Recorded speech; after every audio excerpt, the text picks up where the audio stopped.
When could be a strainer used in the church?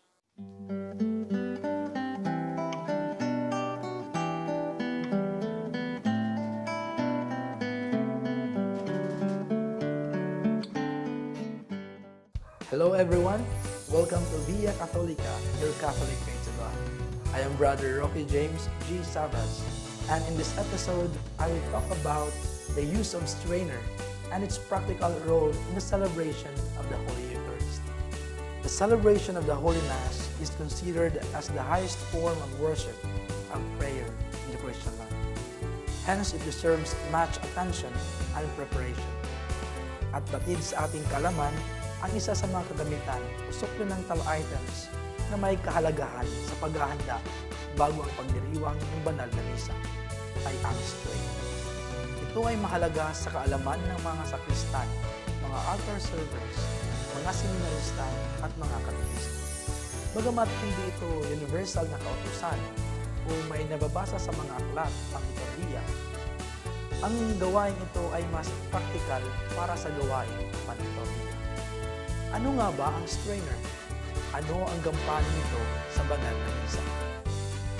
Ang strainer sa konteksto ng banal na misa sa ating mga Romano Katoliko ay kadalasang ginagamit sa paghahanda bago ang banal na Eucharistia.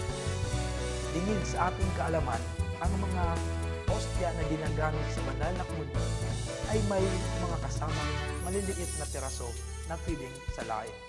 Ang paggamit ng strainer ay may kadahilanan. Una, nababawasan at matatanggal ang mga maliliit na piraso na nakadikit dito. Dahil kung may maliliit na piraso, mababawasan ang pagkakataon ng pagkahulog nito. Kapag natamaan ng hangin galing sa mga electric fan, nalalagyan din ang mga pira-pirasong parte ng ostya na hindi naman naibibigay sa komunyon dahil masyado na itong maliliit.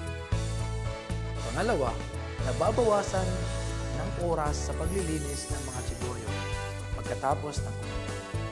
Kapag maraming particles na naiiwan katulad ng mga biyak at maliliit na parte ng ostya, mas natatagalan ang paglilinis nito. Ang gawain ito ay pagbibigay diin bilang pagpapahalaga sa kabanal-banalang katawan ni Jesucristo. Hence, the use of strainer is a necessity. The act of straining could also symbolize the purity and sanctity of the sacrament. Therefore, everything involved in preparing the elements is done with high reverence.